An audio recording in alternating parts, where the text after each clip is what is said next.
Last year saw the introduction of the new GTC4 Lusso model, a front-engined, four-seater successor to the previous FF, which was followed by this, the GTC4 Lusso T. We drove it last year on Italian roads in left-hand drive form, but we're now testing it for the first time in the UK. The GTC4 Lusso is aimed at buyers looking for a more versatile sports car, one that can carry 3 passengers and their luggage while also being usable day to day. This Lusso T version, the T indicating the turbocharged V8 engine, is positioned as a more affordable and economical entry point to the range, but this Ferrari and affordability is relative. Once you get inside, the 7,500 revolutions per minute red line is a hint at the motor under the huge bonnet, but it's the result of hitting the starter button that really differentiates the GTC4 Lusso T. The 3.9-liter V8 is closely related to the engine used in the California T and 488 GTB, although here it produces 602 bhp and 760 Nm of torque. So it's hardly lacking performance. 0-62 mph takes just 3.5 seconds and there is a top speed of 199 miles per hour.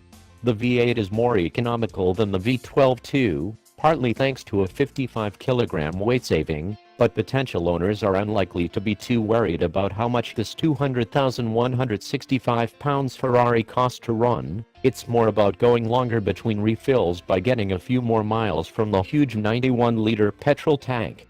The turbo V8 also happens to be one of the best engines of its type in any car. There's lots of low-down torque, but the engine still responds best to being revved. Maximum torque arrives at 3,000 revolutions per minute and remains until 5,250 revolutions per minute, while peak power comes in at 7,500 revolutions per minute. The throttle is very responsive for a turbo motor, too, and Ferrari's clever exhaust system means the V8 sounds ferocious at full throttle, but is still quiet at a cruise. The fact remains, however, that the turbo V8 isn't as exciting or characterful as many will expect of the Italian sports car maker, especially when there is a version of the same car with a very special V12 engine under the bonnet. Ferrari's 7-speed dual-clutch gearbox is slick and satisfying to use, in part thanks to the large metal shifters behind the wheel. It's smooth when driving normally, but changes are brutally fast and exciting when you're on the throttle. It's great fun. That sense of excitement is more than matched by the rest of the driving experience.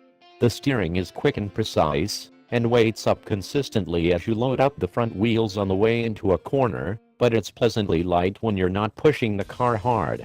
The GTC4 Lusso T feels a lot more agile than it ought to given the 1,865 kg curb weight, in part thanks to rear-wheel steering that adds agility in a natural way, without making the car feel unstable as you dart into bends.